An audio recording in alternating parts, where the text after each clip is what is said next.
Ladies and gentlemen, welcome into another episode of the Straight Fire Podcast. It is a joy to have you, and we want to encourage you to take this time to support the podcast in whatever way that you find best, whether it be leaving a 5-star review, leaving a like, comment on the YouTube video.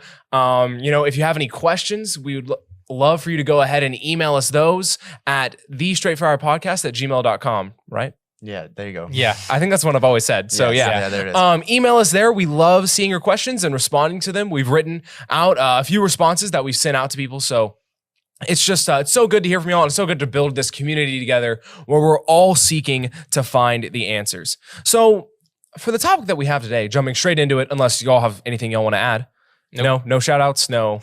Not this time, no. I mean, I would like to shout out GBN for letting us record in their Absolutely. studio. Yeah. I don't know if y'all noticed, but this isn't A little bit of an upgrade. Yeah, this isn't like the white table and the cloth behind us that it usually is. Yeah, a little bit of an upgrade, but thank you to GBN for letting us come here and record in their studio.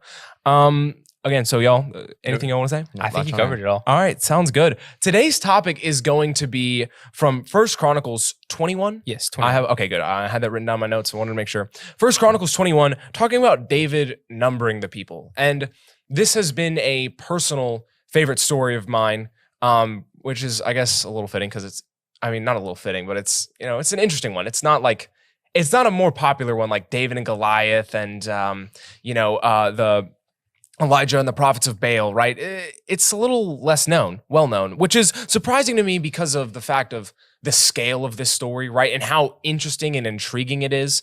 And I've actually preached a sermon on this story before, and it's just, I don't know, I just love this story. But I guess we do need to go ahead and jump straight into it. No, would you agree? Yeah, absolutely. I think it's sorry. Oh, I was just gonna say, is there any precursor you have for this story? No, or Landon, do y'all have?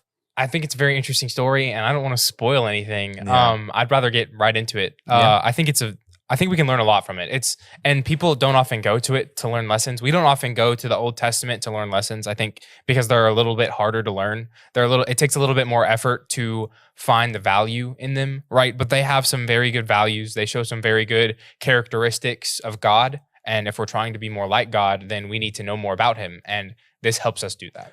One of the things that's important about this story is the context right before it. And basically without, reading all of chapter 20 and 19, David has been winning these huge battles, right? He has had victory after victory after victory against, Israelites' enemies, the Philistines, and the like. And, so David right now is at a very good point in his life. And then we read verse 1. 1 Chronicles 21, starting in verse 1, and it says, "Now Satan stood up against Israel and moved David to number Israel." So as you know, we often have questions. Typically, we have a topic divided into 3 questions. For this one, I have a question right out of the gate.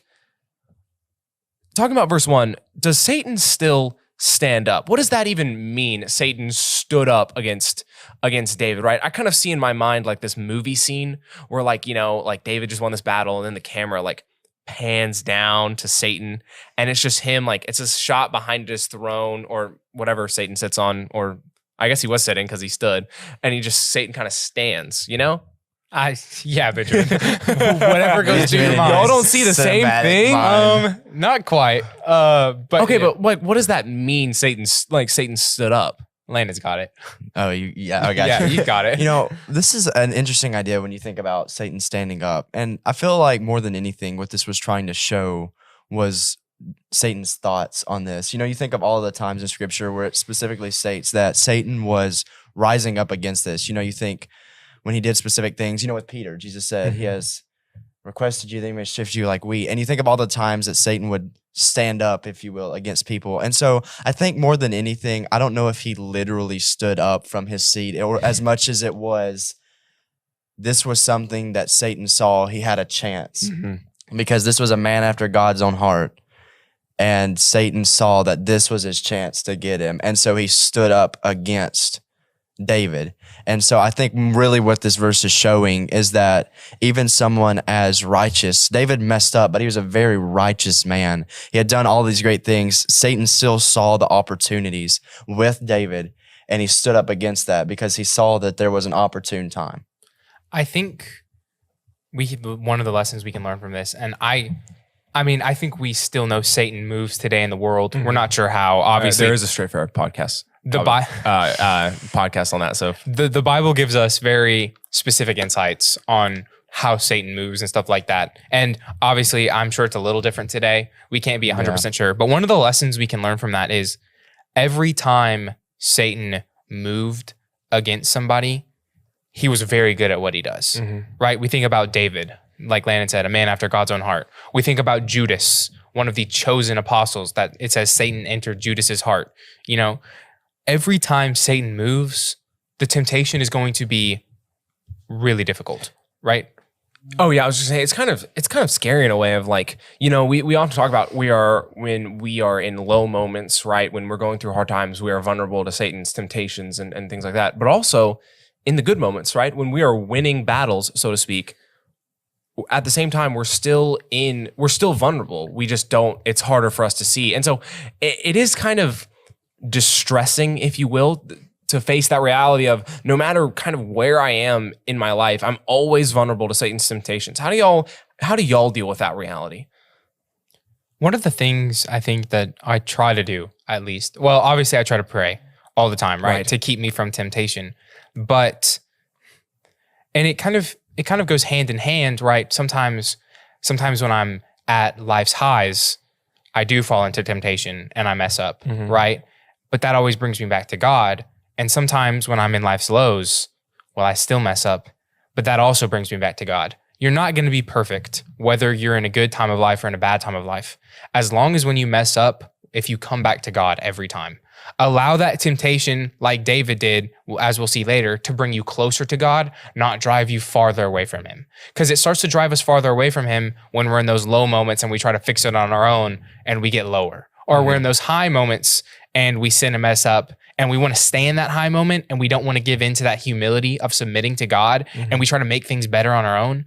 If we come back to God every time we mess up, right? And each person struggles with different things, so they're going to deal with those temptations differently. But if we come back to God every single time we mess up, no matter where we are, then it's going to work out the best it can. Landon, is that the strategy that you employ, or? I mean, I agree. I'm just going to add on to it. I think even in David's life, he showed what you have to do to stay faithful, even though he didn't always do it. He showed the pattern. And you see David, after he had sinned with Bathsheba and he had done the things that he did, and then he has a son, but he loses his son. And so he's in this very low spot. And his response is, I trust God. And this is going to be something that plays a key role in this account as we read through it, is his trust in God. And we realize, when we talk about the hard times and the storms in our life, we talk about trusting God. You got to trust God. When you don't understand what's going on, you don't have to, because he does. And so we have to learn to trust God when times get hard. Equally important is trusting God when times get good. And I think this is what David wasn't ready for. David had a really strong faith in God when times got hard. But what he wasn't ready for was to have a strong faith in God when the times were really good. Yeah, I'm preaching on trust this coming Sunday at a congregation.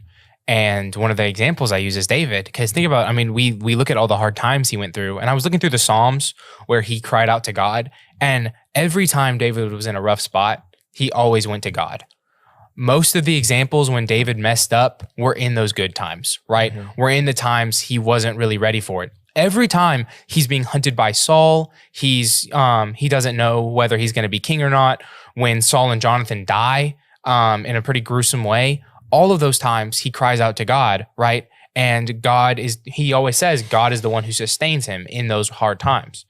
It is the good times where David struggles, we see. And, that's natural, especially for the king, right? That makes sense. And that's natural for us too. When things are hard, we go to God. But when things get good, we rely on for some reason, we think we're the person who got us out of the hard times. We start relying on ourselves, as silly as that seems. Right. Yeah, the Psalms is where my mind went as well. Just like, again, when David was being hunted, he wrote those beautiful Psalms about the Lord being his rock and his protection and all that stuff. But in the good times, when David's on the rooftop looking at all of his kingdom, that's when he found Bathsheba, right? When David has just won these many battles with his massive army, which we're going to read about in a little bit, that's when he numbered the people. Just that idea of Satan understands when you are vulnerable, and he knew that David was most vulnerable, not in the bad times, but in the good times. Apparently, David just stopped going to the rooftop. David should just listen. David should stay with his army. Okay, David, just stay away from the rooftop. Stay with your army. Just don't go anywhere else. But yeah, continuing on in 1 Chronicles 21, looking at verse 2. Let's see. The scripture says, "So David said to Joab and to the leaders of the people, 'Go, number Israel from Beersheba to Dan, and bring the number of them to me, that I may know it.' And Joab answered." Oh no! I'm sorry. No, we're gonna. I still had a thought on verse 1 because there's something very interesting, and I'm gonna have Landon help me. We talked about this a little beforehand. So if you read the 2 Samuel account of this in 2 Samuel 24, right. I remember you. In 2 Samuel 20, and I know we spent a lot of time on verse 1, but verse 1 is fascinating. It is. So in 2 Samuel 24:1, it said the Lord moved David. Right. In 1 Chronicles 21:1, it says Satan provoked David. The same Hebrew word is used in both. It means to prick or to stimulate something or someone into action, to entice or persuade or provoke. Now, it sounds like off the rip that God moved David to sin, right? Because it says God was looking for an opportunity against his people because his people had sinned and he was going to use David to bring punishment on his people. So it looks like, well, David had no choice and God just made him do that. We know that can't be true because James 1:13-14 says, every man is tempted when he himself is drawn away. So that's not an option, right? We have to believe, we're going to talk about this later, I know. We have to believe that all scripture agrees with one another and it can't contradict. And this is one of those things, right, where God does not tempt anyone. It's really just the fact that God knew what David was going to do and he was going to use that.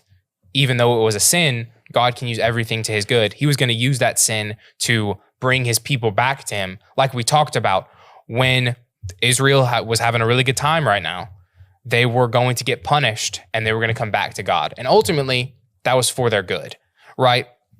But God knew what was going to happen. It's kind of like, I'm going to use you for an example, Benjamin. I'm sorry. No. Mom knows Benjamin hates to clean his room and will never clean his room. I don't like how you just put me because I feel like you're kind of in that same boat as well.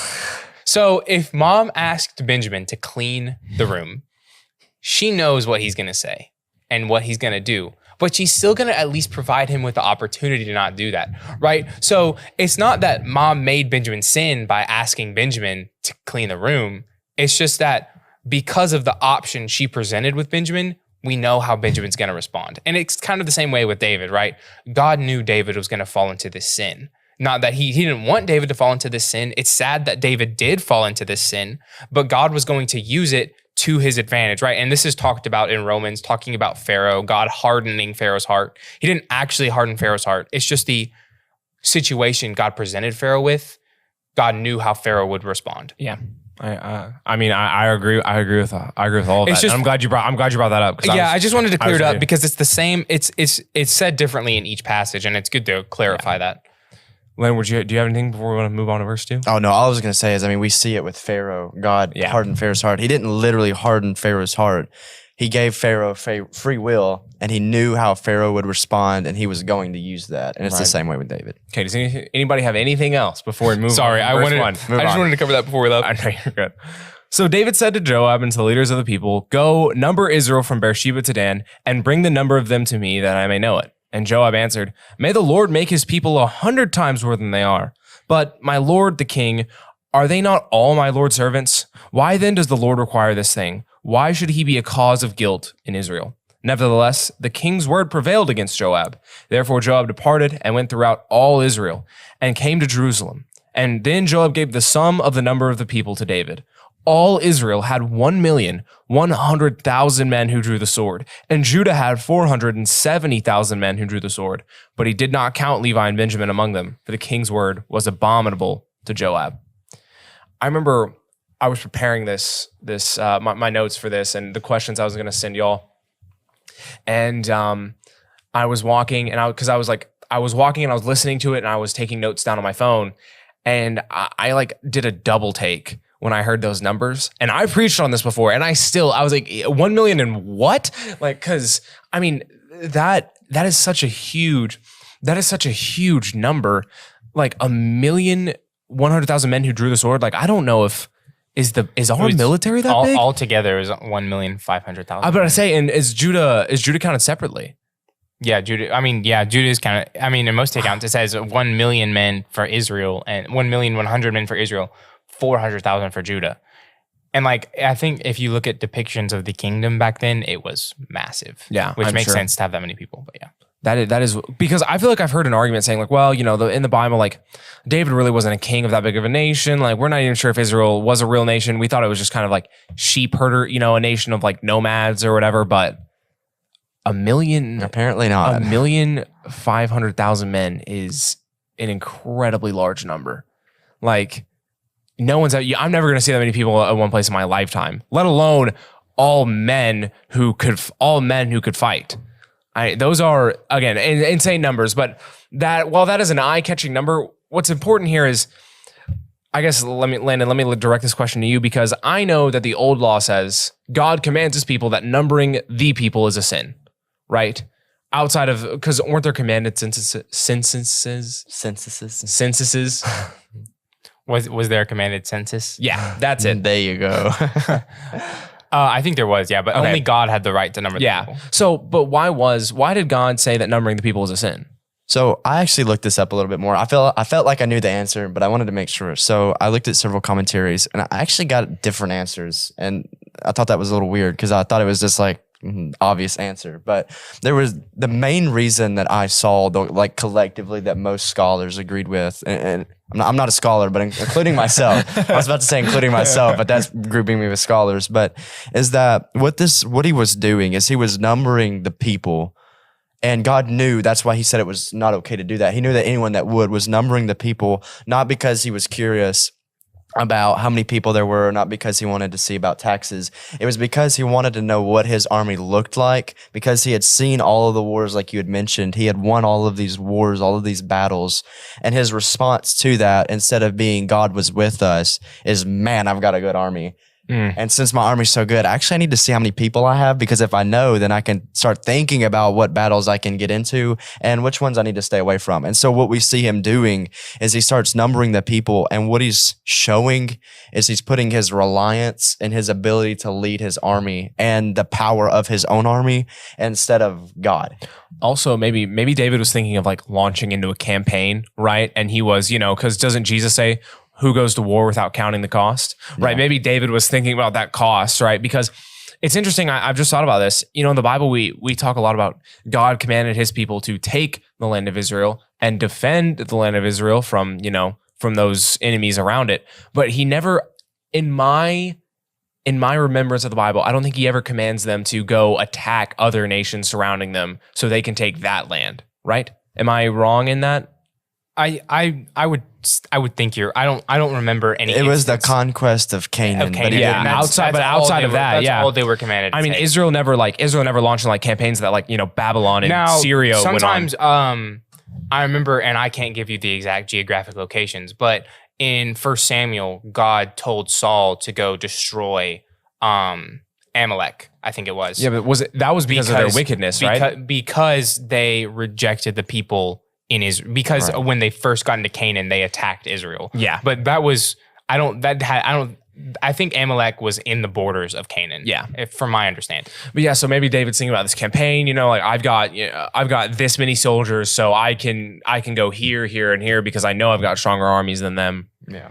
I was just gonna say it's really interesting that I think I've heard this argument before. Well, if numbering the people is a sin, then why did God do it? Like God didn't already know the number of the people. Yeah. And it was also the reason why, Yeah, God, exactly. When God numbered the people, for whatever reason he didn't give why, but it wasn't because he was relying on this. Yeah, it wasn't because he was like He gonna boast does about those rely on numbers. his Yeah. own power. He Like, probably, the leaders probably, you have to know, I mean, you shouldn't number David went out specifically to number his army, right? Yeah. So he could know how many fighting men he had. But sometimes if you're leading people, you need to know how many people you have. Yeah, that's even like the elders of a church know, Yeah. we take attendance and congregation numbers and all that to make sure that we have, the right amount, right amount of people there. And that's what this point is. The point isn't God is against counting people. Yeah. What God didn't want was David to number the people because he knew. The reason he didn't want him to do it is because he didn't want David to do the wrong thing. And so he didn't want him to do it because he knew why he would. And so God said, don't do this like he does for us today. There's things he tells us to stay away from, not because he's just mean or he's wanting to be a dictator, but because he knows if I do this, that I'm logically going to do this, and that's going to get me in a spot I don't need to be. And so he knew it would be a stumbling block for David to count his men. Right. For instance, like if we flip this around, like, I guess counting church attendance could be a sin. For instance, if the elders are like, well, look how many numbers we're pulling in, right? And when it becomes more about the numbers, then it becomes about the people, right? Yeah. And that's when that would be a sin. Again, there's a lot of things that can be fine in nature, but sinful in the way that it's gone about, or the reason that it's done for, I guess. Yeah. And so that's why this was such a big deal for David. And so, unless y'all have anything to add before really quickly, sorry, no, it's bad when Joab disagrees with it, because Joab was a bad dude. Like Joab was not a good person at all. No, it's been a while since I've read the Old Testament and talked about Joab. Joab was just, at the end of David's life, David says to Solomon, I want you to kill Joab because of all the things he's done to me. In battle, like for instance, when Saul and David were against each other, Abner was the commander for Saul and Joab was the commander for David. And Abner comes and makes peace with David, and Joab calls him back without David knowing and kills him in the gate. Like went to hug him and then stabs him in the gut. Joab was very much military. Because Abner killed Joab's brother in combat. Oh, okay. Abner makes peace with David, and Joab went to hug him and stabs him. So again, and Joab did other things too, but not a good person. Yeah, I remember here, reading about Joab and like the stuff that he did. It wasn't. I don't know. Again, I haven't read through the Old Testament in quite a while, but so if Joab, you're right. If Joab thought it was bad, then it was bad. So picking up in verse 7 of 1 Chronicles 21, and God was displeased with the thing. Therefore, he struck Israel. So David said to God, I have sinned greatly because I have done this thing. But now I pray, take away the iniquity of your servant, for I have done very foolishly. Then the Lord spoke to Gad, David's seer, saying, go and tell David, saying, thus says the Lord, I offer you 3 things. Choose one of them for yourself, that I may do it to you. So Gad came to David and said to him, thus says the Lord, choose for yourself either 3 years of famine or 3 months to be defeated by your foes with the sword of your enemies overtaking you, or else 3 days of the sword of the Lord and the plague in the land with the angel of the Lord destroying throughout all the territory of Israel. Now consider what I should take back to him who sent me. No, I've got a question for you. Would you rather? Because that's kind of what David has been presented here with. It's really just an extreme would you rather. I would definitely do what David did. Yeah, I agree. I don't think there's any, he gives the best reason for it. I would fall into the hand of the Lord. Yeah. The Lord has, the Lord is merciful. But what does God presenting the choices to David tell us about how God viewed David? Well, first off, what God wanted David to see, as he did with most things, because David was a man that if he did the wrong thing, he needed to see the consequences. David was fine with what he had done with Bathsheba until that prophet came and gave this story and made him see what he had really done. Mm-hmm. Then he was like, oh, I messed up. And he had to always see the consequences, which is kind of like me. But when I mess up and I don't see the consequences, I struggle with not doing that again. When I mess up and I see the consequences, I'm much more likely to. And I think that's most people. Right. And so what God wanted David to feel is the gravity of what you just did. You knew what you needed to do and you didn't listen. And so he said, and this is what I'm going to do. You pick. Yeah. Of these 3 options, it's one of these is going to happen. And you know what? I want you to pick it. It's like when your mom makes you pick a punishment. Yeah. It's some of the worst experiences. Would you rather get a spanking or not play video games for the day? I remember that one vividly. Spanking. Go ahead. I would say spanking. Yeah. Give me a spanking. Give me 10 seconds that one's of pain. over. I would say that one's over. I think that's kind of what David went for here. Because, there was 3, what was it? 3 years, 3 months, 3 years, 3 months or 3 days. Yeah. But is this a unique instance of choosing one's punishment? Has God, like, throughout the scriptures, has God given someone else an opportunity to choose how they've been punished? No. I couldn't. I'm gonna be honest with you. At first, my response was just automatically, yes, this is unique, never happened before. And then I sat and I was like, is it though? Because like I genuinely had no clue. I don't think in my study of this, I tried so hard to find anywhere that it did, and I could find nothing. I don't think so. God doesn't often present, and this is going to sound like this is going to sound like it makes God seem like he's trying to be better than us. And that's not what I'm trying to say. But God doesn't often present us with choices. Right. Like that. Because it's just not, it's probably not good for us. Do you think he granted David the choice because David was a man after his own heart? I think so, yes. And again, I think this was also a test in a kind of way. Yeah. And this was basically one of those things where like you didn't trust me, and now I'm going to give you another chance through the punishment to see if you'll make the right choice. Yeah. Because what you're going to find in these three options is two of them you're going to be depending on men. If you think about it, because you're dealing with war, well, you're going to be in the hands of men because you're going to be fighting. Right. And his problem was literally just about war. The second one is famine.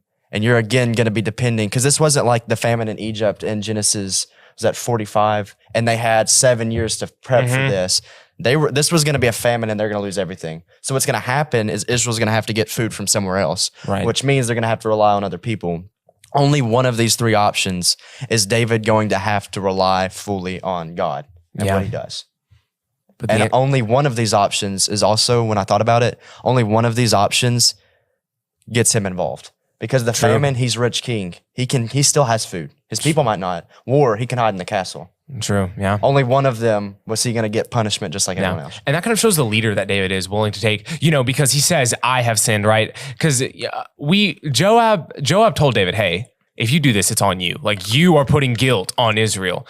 And David is willing to accept that responsibility. He's not willing to say, well, Joab should have warned me, more. Or really, God, it's the people who counted the other people. Like, I just kind of made a suggestion, and David was willing to take responsibility, right, for his actions, which makes him a man after God's own heart, which is funny because God, never has to take responsibility for his actions because he is God and he always makes the perfect choice. Yeah. But just that idea of David wanting to be a leader who could take responsibility for his own mistakes and for the mistakes of his people, right? And that's kind of, because I'm sure the people were just as haughty as David was, right? It's like, the only thing I can think of, like a sports analogy, right? When your team has won, like, a ton of games in a row, you get pretty excited about it, right? You get pretty, you might get pretty arrogant about it. Being an Alabama fan, we've grown used to that, and so it's just that idea of too soon. I know. It's just that idea of it's easy to grow arrogant when your expectations are being met and exceeded, right? So I think this was a good, humbling experience for not only David, but for all of the people of Israel, right? And so David was willing to take responsibility for not only himself and those people. You'll have any more to add about this particular part? It's just, it's so interesting that God, like the choices that David has here. Let me see. Let me pull up the next passage. Starting in verse, let's see. 13, right? Yeah, 13. 13. And David said to Gad, I am in great distress. Please let me fall into the hand of the Lord, for his mercies are very great, but do not let me fall into the hand of man. We probably should have read that before we talked about, because we just talked about the answer David gave, and we never read the verse. But yeah, that is the answer David gave. So the Lord sent a plague upon Israel, and 70,000 men of Israel fell. And God sent an angel to Jerusalem to destroy it. As he was destroying, the Lord looked and relented of the disaster and said to the angel who was destroying, it is enough, now restrain your hand. And the angel of the Lord stood by the threshing floor of Ornan, the Jebusite. Question. Did God change his mind? No, that's me. Okay. I said me or you, Landon. I'll add on. Okay, so this is actually really interesting because you have God present the punishment. And we don't know if it's been the 3 days. One would assume it is because that's what he left, and then he stops. And so I would say in that instance, no, he didn't change his mind. What he saw was that this was done. What needed to be done was finished, because what actions have consequences, and the people now have seen the consequences. But what this shows about God is not only is he an all-powerful God that is able to do this, but he's also all-loving. He knows what you need, and he does it in the doses that you need it. And I think this shows the wisdom of David picking God, because in the war, the 3 years could have been longer. You don't know how long that is. The famine, the people that you're having to get this food from might have taxed you really hard. They might have ended up being able to take more stuff after the famine was over. We want your food now also. Both of the other two instances, you're having to rely on people, and people oftentimes do not do what they say they're going to do. Yeah. And this showed the wisdom of David knowing that I messed up, and at the end of the day, I deserve this. And God's going to do what he knows he needs to do. And I'm just going to have to deal with the consequences of that. And I think this showed the wisdom of David picking God's hand. God's going to be merciful. And he was. There came a point where God was like, and this is enough. You get the point, and I'm done. Yeah. An all-powerful God does not change his mind, right? Because he knows what's going to happen. I think this goes back to kind of what we talked about earlier. It's more of an imagery type thing, God, this is simply to help us understand what kind of was going on at this point in time, right? It's like Landon said, everything was finished at this point. Yeah. So God didn't have to. So, and again, maybe a lot of that depended on David and what David was going to do, right? Maybe if David was still arrogant or the people were still arrogant, then maybe Jerusalem would have been destroyed. But God saw that it was enough, and he relented from that, right? And it's, again, God didn't change his mind. It's just that imagery that helps us understand what's going on. It's like it's like in Genesis 6, where God, it says, he was sorry that he made man. He regretted that he made man. Well, did God know that was going to happen when he created man? Of course it did. But the writer is trying to show that God is grieved right now because of what man is doing. And he wished it wouldn't have happened. Yeah, and he wished it. But, and this analogy is an original with me. Actually, one of my Bible class teachers used it. But it's like when you're watching a movie that you've already seen before, and there's a really sad part coming up, and it's coming, and you can't change it, and you see it, and it still makes you sad, even though you know it's coming. Yeah. Right? I'm sure that's how God must have felt, right? Because he knew it's coming, right? But it still made him sad when he saw it. Right. Yeah, that is interesting. That idea of, I guess I like what Landon said. Just God knowing that God knew when it was going to be finished, right? When he would have done enough. And so once he reached that point, then he relented, right? Just that idea of understanding again, like Landon said, I feel like I'm just probably repeating, but that idea of understanding, God knows when we've had enough, and God knows what, the only word that comes to mind is dosage we need of punishment and a blessing, so that we can live a good spiritual life in his sight. And that's what he was trying to show David. Moving on, looking at the next, let's see, we left off in verse 15. So picking up in verse 16. Then David lifted his eyes and saw the angel of the Lord standing between earth and heaven, having in his hand a drawn sword stretched out over Jerusalem. So David and the elders, clothed in sackcloth, fell on their faces. And David said to God, "Was it not I who commanded the people to be numbered? I am the one, who has sinned and done evil indeed. But these sheep, what have they done? Let your hand, I pray, O Lord, my God, be against me and my father's house, but not against your people, that they should be plagued." That is a scary image of the angel of the Lord holding his sword out over Jerusalem. And it's one that David clearly understood, because now he begins to beg God for mercy, not for himself, but for his people. It's very Christ-like in the way he was, willing to take responsibility for, again, and I said this before, not only his own actions, but for the actions of his people, right? He says, these sheep have not done anything, right? And we go back to Psalm 23, right? And David talking about how God was a good shepherd and a leader. And David's trying to be like God in that idea of leading these sheep, these people who simply don't understand what's going on, right? They don't understand why they're being plagued. I would assume they don't understand why they're being plagued. They don't understand why all this is happening, but David does, right? David knows why they're in the valley, because David says, "I have put my people here," right? And he's willing to take responsibility. So for those who seek to lead, right? And if you're a Christian, you're probably going to find yourself in some kind of leadership role, whether you're placed there, whether you simply just by acting according to God's standards, you find yourself there. What do we learn from David's apology here? I think you learn a lesson about true leadership and what that looks like, right? Again, if you go back to the very beginning of this of this passage, especially in 2 Samuel, it says God is looking for an opportunity to punish Israel, right? And and obviously David was probably included in that. But the point of this was to humble Israel, all of them, not just David. And maybe David could have said, Lord, it was the people who were prideful, right? It was them who said, it was them who convinced me to be so proud or anything like that, right? He could have given excuses. Leaders don't give excuses. Leaders always, if whoever you're responsible for, if those people mess up, even if it wasn't your fault, you take responsibility for that, right? Because that's what true Christian leaders do, right? Ultimate example, Jesus, right? He paid the price for us messing up. He could have said, no, you're on your own. Fix it on your own. Fix those mistakes on your own. This isn't my fault. I tried to show you how to live and you couldn't do it, right? But he didn't. He died for us. Now, you don't have to, and again, it depends, it very heavily depends on the circumstance.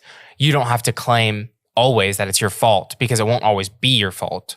But you better be there when the people you're leading are getting punished. You better be there too, right? Mm-hmm. It isn't just, hey, I'm the leader, I'm gonna punish you. No, we're all gonna fix this. We're all gonna be better, right? Because I don't want a leader who looks down on me and says, you're being punished, right? Yeah. Even if it is our fault, we still want someone who's there to bear the load with us, right? And David was willing to do that. That's why the people of Israel loved David so much, because he was always willing to be right there next to him. He was always willing to bear that punishment, right? People could see that, hey, we have it rough, but David's going through just as much right now. He didn't wall himself away. He could have, but he didn't, right? He could, again, Landon, it goes back to, he could have picked the punishments where famine, well, David probably wouldn't have been affected by a famine that much. Yeah. Or the wars of the army, well, David's fighting days were behind him at this point. So he probably wouldn't have gone out to battle. So, he picked the punishment where everyone was affected, including him. And he begged God right here, punish me. Yeah. Let me take it because it was his fault. And leaders, when it is your fault, you take all the punishment. I'm about to say, yeah. Leading is it's not something where you get rewarded in the way you want, right? When some of your people mess up, you're taking the punishment right along with them. When you mess up, you take all the punishment, right? And hopefully you have people who help you with that. The people you lead help you with that, but it's not always easy. I think a leader taking punishment when you're in that position and you're taking responsibility for your actions, how the people you have led respond to you doing that will show you the type of leader that you have been. Right? If they're like, wow, man, he's getting what he deserves, like, thank goodness, then obviously you haven't led as well as you need to. But if they're willing, hey, he is taking responsibility for his own actions, and we know that he's willing to take responsibility for my actions. So let us help him. Landon, would you agree with that? Yeah, I think this ultimately comes down to taking responsibility. I mean, that's what a leader is. You're responsible not only for what you have done, but what your people that you're leading have done. I think this shows a big difference between Saul and David, because you have Saul after he had just literally done what he was not supposed to do, and they had not killed everyone. He saved the king, and they saved the best of the livestock. And he gets back, and God's like, what are you doing? Like, why? You're not listening to me. And his response is, I didn't do anything. Look, the people, they're the ones with the animals. I didn't do that. And instead you see David, he gets back, or he gets done with this, and God's like, what are you doing? Yeah, I just told you to not do this. And David's like, you're right. I messed up. This is my fault. Mm-hmm. And then we see him play this out as, you just punish me. This isn't the people's fault. This is mine. But ultimately, actions have consequences. And as a leader, when you make mistakes, a lot of the times it affects the people you're leading as well. And David needed to see that. Yeah, one of the other examples too is Aaron when he made the golden calf. Moses is up on the mountain. This was the people's fault. This is what they wanted. And Aaron, the people come to Aaron and they ask, and Aaron's like, okay, give me all your gold. I'll make you this calf. And Aaron, molds the gold, makes it into a shape. And then, they're worshiping it. And Moses comes down the mountain and he asks Aaron, he's like, hey, what's going on? And he's like, well, the people wanted me to do something, make a god. So I just threw the gold in the fire and poof, out came a golden calf. I don't know how this happened. I would really say don't know. that- I got no clue. It's just, it Crazy. went in, it just came out. Like, So it's obviously the people's fault, right? And Aaron was obviously trying to protect himself. Yeah. But yeah, so again, true leadership, you see people take responsibility for the people's actions. Moses took responsibility for the children of Israel's actions after that had happened. Yeah. He was like, God, do not punish them, but let your, or if you punish them, punish me as well. Yeah, let me be blotted Right. out of your book. Right? Because God told Moses, I will make you a great nation out of you. Yeah. Right? And these people will be destroyed in the wilderness. But Moses said, Lord, let it not be so. Let me be blotted out of your book. You know, looking back, I just realized God knew what Moses was going to say. God knew Moses was going to say no, yet God still presented him with a choice. Mhm. I guess just probably reaffirming Moses' own mind. No, my fate is with these people. Yeah. Right. My fate is with the Israelites. But yeah, taking responsibility is what leaders do, and that's what David did. Looking at picking up in verse 20. 18, I'm sorry. Therefore, the angel of the Lord commanded Gad to say to David that David should go and erect an altar to the Lord on the threshing floor of Ornan the Jebusite. So David went up at the word of Gad, which he had spoken in the name of the Lord. Now Ornan turned and saw the angel, and his 4 sons who were with him hid themselves. But Ornan continued threshing wheat. Okay, this is kind of a side note, but when I preached on this lesson, it kind of confused me. Is Ornan just like not afraid? Is he like being like almost disrespectful in the fact that he's not showing, like hiding from the angel of the Lord? Like imagine seeing the angel of the Lord and just going back to whatever you're doing. Like, Is it one of those situations where like someone's watching you and you're trying to like act natural? Maybe. Because you just read, right? His sons bolted. His sons hid themselves, yeah, They they were were- out. I don't blame him, dude. I would have been gone. I mean, everyone had just died because yeah. And when my mind always goes to the Assyrians, right? Where the angel of the Lord comes out and kills 185 of the Assyrians in one night. 185,000. 185,000, yeah. Big difference, sorry. 185,000 of the Assyrians in one night, right? And he just stretched his sword out. And the Assyrians were the best. Yeah. Right? So, I mean, and obviously the sons of Ornan didn't know that at this point, but I mean, like, you have no chance. I don't think running would do you any good, but I mean, it's a natural human response. I kind of threw threw it at Ornan, like, saying like, well, he didn't obviously understand. I don't mean that, but like, do you think it could have been something along the lines of Ornan knew that he wasn't going to be taken? Like Ornan knew that the angel of the Lord isn't here for me. Or he knew that there's no point in running. I mean, there's so many possibilities of what went through his mind. I mean, it could have been that he knew that there was nothing that he could do. It could have been that he has a job to do, and I'm going to do that until I die. Because, the captain goes down with the ship. There are some people, I have a job to do, and I'm going to keep doing it until I die. Or it could have been that he was just like, like for me, when we have tornado warnings, my immediate response is, I'm going back to bed. Like I just wow, I remember that. If it's time to go, then it's time to go. That's probably not how I should think. That's not how my mom wants me to think. Landon was at our house and the tornado alarm went off and he just goes, I'm going back to bed. I was like, okay, buddy. I think when you have a family, you'll probably think about it a little differently. Definitely a little bit different. But when it's just you, it's already changed a little bit. But and that could be possibly Ornan was like, man, look, if it's time to go, I'm ready. I mean, or he could just be crazy and he just doesn't care. I mean, we're never going to know. I mean, one can speculate. We're seeing the character that he has as we go through here of trying to give David the property. I don't find this man crazy or stupid. Yeah. If maybe ignorant, or maybe he was just, this is what I'm going to do and I'm going to do this until it's time for me to go. I like what you said. I like to think that Ornan was just like, he can kill me if he kills me, and he'll let me live if he lets me live. I'm gonna die doing what I love. I'm just gonna keep doing. I'm just gonna keep doing what I'm here to do. And I like that. I like that image. But wheat's got to be threshed. I'm gonna say I don't know. So, picking up in verse 21. So David came to Ornan, and Ornan looked and saw David, and he went out from his threshing floor and bowed down before David with his face to the ground. So he bowed down to David, but he didn't bow down to the angel of the Lord. Well. Yeah, I don't know. I'm about to say that just makes it even more confusing, but yeah, we'll never know. I mean, it was the king. That's true, but the angel was the angel of the Lord. We don't exactly like understand where the angel of the Lord is at this point. Like we know he's there, but like that's true. Where? Yeah. Then David said to Ornan, grant me this place, the place of this threshing floor, that I may build an altar on it to the Lord. You shall grant it to me at full price, that the plague may be withdrawn from the people. But Ornan said to David, take it yourself, and let my lord the king do what is good in his eyes. Look, I also give you the oxen for the burnt offering, the threshing implements for the wood, and the wheat for the grain offering. I give it all. Then David said to Ornan, no, but I will surely buy it for full price, for I will not take what is yours for the Lord, nor burn offerings that with that which costs me nothing. So David gave Ornan 600 shekels of gold by the weight for the place, and David built there an offering to the Lord, and offered burnt offerings and peace offerings, and called on the Lord. And he answered him from heaven by fire on the altar of the burnt offering. So the Lord commanded the angel, and he returned his sword to his sheath. At this time, when David saw that the Lord had answered him on the threshing floor of Ornan the Jebusite, he sacrificed there. For the tabernacle of the Lord and the altar of the burnt offering, which Moses made in the wilderness, were at the time at the high place of Gibeon. But David could not go before it to inquire of the Lord, to inquire of God, for he was afraid of the sword of the angel of the Lord. That is, so David offers a sacrifice, right? God accepts his sacrifice.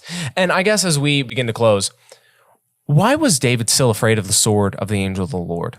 The sword of the angel of the Lord. I feel like if you saw something or someone kill 70,000 people, that's true. I feel like you'd be pretty It's scared like too. kind of like a post-traumatic stress type thing. I mean, yeah. I mean, he just, he was afraid. Yeah.